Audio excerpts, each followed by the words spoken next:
তো বন্ধুরা, কি হয় যখন একটা ছেলে আর মেয়ে একটা একলা ঘরে বন্দি থাকে? ঠিক এমনটাই হয় আমাদের আজকের গল্পে। একটা ছেলে আর মেয়ে হঠাৎ করে একটা লিফটের মধ্যে বন্দি হয়ে যায়, আর এরপর তারা দুজন মিলে যা করে তা দেখলে আপনি চমকে যাবেন। তো আজকে এক্সপ্লেন করতে যাচ্ছি একটা অসাধারণ থ্রিলার সিরিজ ডাউনটাউনের গল্প। তো কথা না বাড়িয়ে চলুন শুরু করা যাক।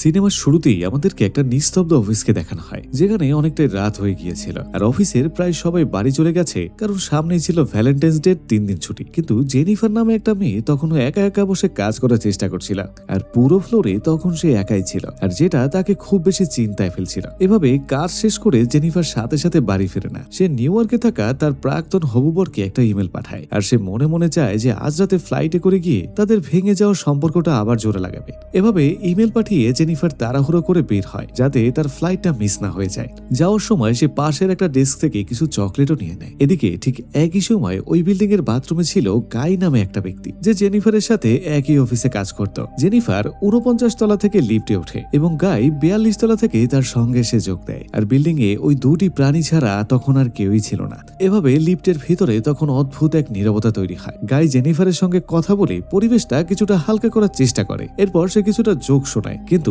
জেনিফার তাকে চিনত না বলে তাকে খুব একটা পাত্তা দিচ্ছিল না। এরপর গাই যখন লিফটের দেয়ালে একা একটা ছবি নিয়ে কথা বলছিল, ঠিক তখনই একটা বিকট শব্দে লিফটটা মাঝপথেই থেমে যায়। তারা ভয় পেয়ে লিফটের সমস্ত বাটন টিপতে শুরু করে, কিন্তু তাতে কোনো লাভই হয় না। দেখা যায় লিফটের লাইট জ্বললেও কন্ট্রোল প্যানেলের কোনো বাটনই কাজ করছিল না। গাই তখন গায়ের জোরে দরজা খোলার চেষ্টা করলেও ব্যর্থ হয়ে যায়, আর তারা সিসিটিভি ক্যামেরার সামনে হাত নেড়ে সাহায্যের অনুরোধ করে, কিন্তু সিকিউরিটি রুম থেকে কোনো সাড়া পাওয়া যায় না। এরপর পরিস্থিতি আরো খারাপ হয় যখন তারা ফোনে নেটওয়ার্ক চেক করে দেখে তাদের কোনো সিগন্যাল নেই, কারণ লিফটটি তখন বেসমেন্টের 4 তলার নিচে আটকে আছে। এতে করে জেনিফার খুব একটা আতঙ্কিত হয়ে পড়ে, কারণ আজ রাতেই তাকে যে করেই হোক ফ্লাইট ধরতে হবে। এভাবে 15 মিনিট সময় পার হয়ে গেলেও তাদের চিৎকার আর কেউ শুনতে পায় না। এরপর গাই একটা বুদ্ধি দেয় যে লিফটের ছাদে যদি কোনো এমার্জেন্সি এক্সিট থাকে। দেখা যায় ছাদ অনেকটা উঁচুতে হওয়ায় গাই জেনিফারকে তার কাঁধে উঠায়। এদিকে জেনিফার হাত দিয়ে ছাদের পাতাটা খোলার চেষ্টা করতে গিয়ে উল্টো নিজের হাতটাকে কেটে ফেলে। এভাবে গাই তাকে নিচে নামিয়ে আনে এবং বুঝতে পারে যে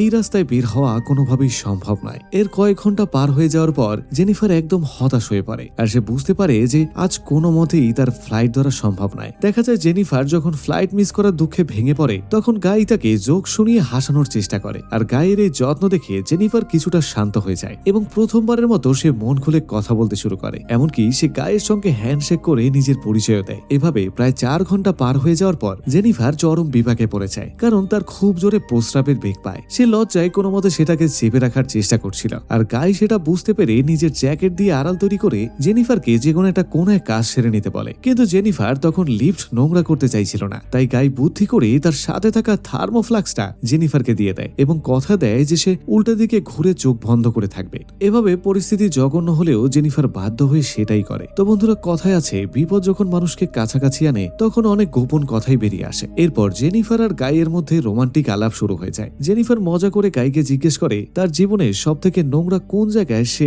ফিজিক্যাল রিলেশন করেছে। দেখা যায় জেনিফার আগে তার নিজের গল্প বলে। সে জানায় সে তার কলেজ লাইফে লাইব্রেরিতে এই কাজটা করেছিল, আর গাই তখন বলে সে একবার সমুদ্র সৈকতে একটা মেয়ের সঙ্গে মাতাল হয়ে চলন্ত গাড়ির মধ্যেই তাদের ভিতর শারীরিক সম্পর্কে লিপ্ত হয়েছিল। এভাবে এই লাল টুমার্কা কথা বলতে বলতে দুজনের মধ্যেই তখন উত্তেজনা তৈরি হয়ে যায়। দেখা যায় গাই এক পর্যায়ে ক্ষমা চেয়ে কথা বন্ধ করতে বললে জেনিফারও তার উপর একটা টান অনুভব করছিল, কারণ ইতিমধ্যে তারও রুটি ভাজার তাওয়া গরম হয়ে গিয়েছিল। আর শেষ পর্যন্ত তারা ওই অন্ধকার লিফটের ভেতরেই খুব মজা করে শারীরিক সম্পর্কে লিপ্ত হয়। কিন্তু আসল খেলা শুরু হয়ে যায় এরপর। দেখা যায় কাজ শেষে গাই জেনিফারকে ইমোশনাল হয়ে বলে সে জেনিফারের প্রেমে পড়ে গেছে। এই কথা শুনে জেনিফার তখন ছিটকে সরে আসে, আর সে সাফ জানিয়ে দেয় যে সে শুধুমাত্র তার প্রাক্তন হবুবরকে ভালোবাসে, আর লিফটে তাদের মধ্যে যা হয়েছে সেটা কেবল সময়ের প্রয়োজনে শরীরের ক্ষুধা মেটানো ছাড়া আর কিছুই নয়। তো জেনিফারের এমন অবহেলার কথাগুলো গাইয়ের মনের মধ্যে তীরের মতো আটকে যায়। গাই তখন দাবি করে যে জেনিফারের ওই প্রাক্তন স্বামীর চেয়েও সে তাকে অনেক বেশি ভালোবাসবে। এতে করে জেনিফার রেগে গিয়ে বলে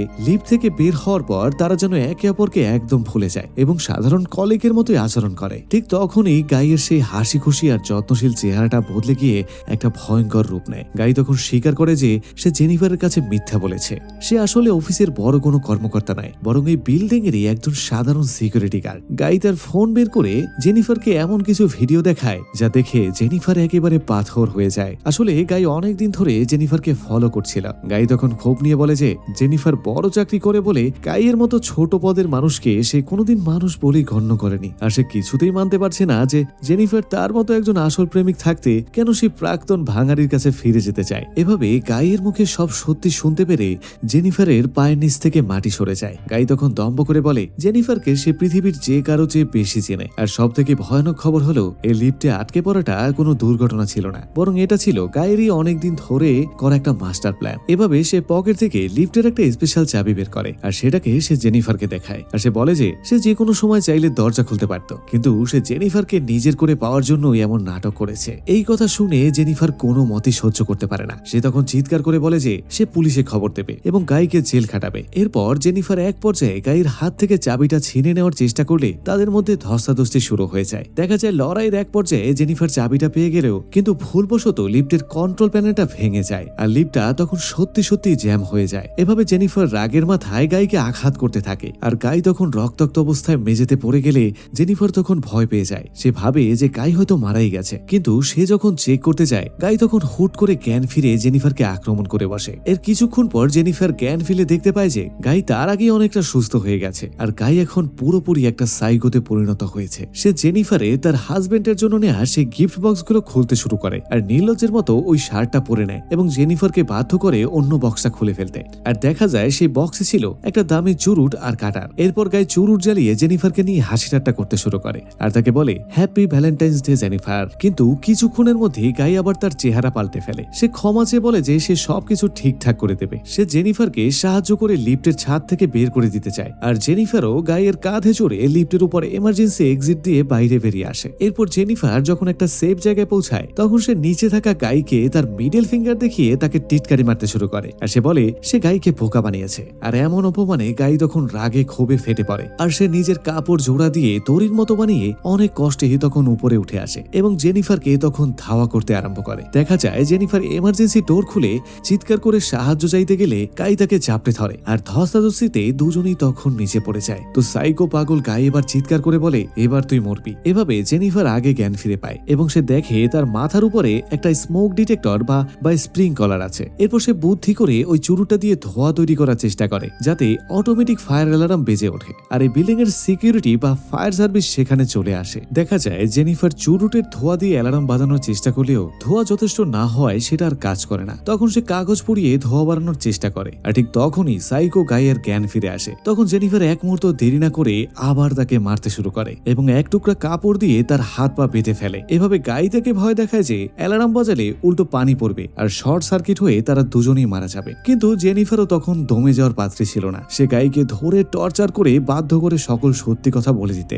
এভাবে জেনিফার তার ফোনের ক্যামেরা অন করে গাইয়ের সকল জবানবন্দি রেকর্ড করা শুরু করে আর গাইও তখন চাপের মুখে স্বীকার করে নেয় যে তার আসল নাম হচ্ছে ডিকসন আর গাই তার আসল নাম ছিল না। আর সে ক্যামেরার সামনে মেনে নেয় যে সে ইচ্ছাকৃত ভাবে জেনিফারকে লিফটে বন্দি করেছিল এবং তার মাথায় আঘাত করেছিল। এভাবে জেনিফার এখন তার সমস্ত প্রমাণ তার হাতের মুঠোয় পেয়ে যায়। আর দেখতে দেখতে সোমবার মানে ভ্যালেন্টাইন্স ডে শেষ হওয়ার পরের সেই রাত্র চলে আসে, কিন্তু তখনও তারা ওখানেই আটকা ছিল। আর ঠিক ওই রাতেই গাইয়ের এক সহকর্মী এডি নামের এক সিকিউরিটি গার্ড তার গার্লফ্রেন্ডকে নিয়ে অফিসে ঘুরতে আসে আর সে অবাক হয়ে যায় যখন দেখে যে জন ডিকসন ডিউটিতে নেই। এডি সিসিটিভি ফুটেজ চেক করতেই একেবারে চমকে ওঠে। সে দেখতে পায় লিফটের ভেতর জন আর জেনিফার পড়ে আছে। এরপর এডি সাথে সাথে লাউড স্পিকারে তাদেরকে ডাকলে জেনিফার তখন জেগে ওঠে এবং সে কান্নাকাটি করে তাকে বাঁচানোর অনুরোধ জানায়। এরপরে এডি তার ঘুমন্ত গার্লফ্রেন্ডকে সোফার উপরে রেখে দৌড়ে যায় লিফটের কাছে। সে একটা শাবল বা ক্রোবার দিয়ে লিফটটাকে খোলার চেষ্টা করে। এরপর জেনিফার ভয়ে মাথা বের করে আসার চেষ্টা করলে এডি তাকে ভেতরে থাকতে বলে যাতে সে পুরোটা দরজা খুলতে পারে। কিন্তু ঠিক তখনই জন পেছন থেকে জেনিফারকে ধাক্কা দিয়ে নিচে ফেলে দেয় আর এডির কাছে